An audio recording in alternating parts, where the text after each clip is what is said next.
Hey guys, Tavis Piatoli, sports dietitian with the Taylor Hooten Foundation. And today we're going to talk to you guys about energy drinks. Now, just like pre-workout supplements, there's a lot of controversy that goes around energy drinks, especially when you're looking at a lot of young kids today that are buying these things and drinking these things. First, I want to talk about what my concerns are. My biggest concerns are not just your typical energy drink that might have 80 to 100 milligrams of caffeine, because there's a lot of cups of coffee or a lot of places that sell coffee that have just as much caffeine as an energy drink.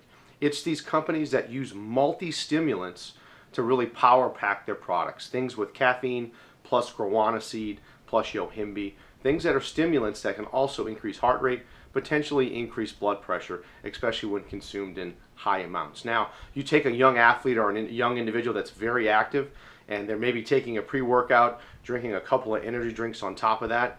That's putting a lot of caffeine in their body. And if they have an unknown condition, that can cause some type of cardiac arrest, maybe an arrhythmia. We just don't know.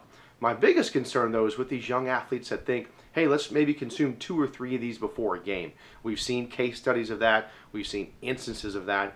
And it's really not something that's very beneficial, especially if you're trying to reach out for an energy drink. Especially if you're a young athlete, high school athlete, or just a high school student. More than likely, you're not getting enough sleep, you're not eating well, your nutrition's poor, you're not getting enough activity. So it's a recipe for disaster when you're trying to look for these as a really last-minute resource to find energy. Try to focus on more rest, focus on your diet, eat breakfast, make sure you're eating every 3 to 4 hours. Then you should have sustained energy. You should not have to rely on this really big pick-me-up. So again, be careful with some of these products. There are good companies that do a nice job that only have maybe just a little bit of caffeine. So if you really need something, that's not bad to have. But it's the more is better mentality, and that's really what concerns me. Is we've seen again cases of young individuals drinking 5 or 6 within a short period of time, go into cardiac arrest. Some don't come back, some do. So be very careful. Thank you guys for following us at the TaylorHootenFoundation.org. Hope to see you again very soon. Bye.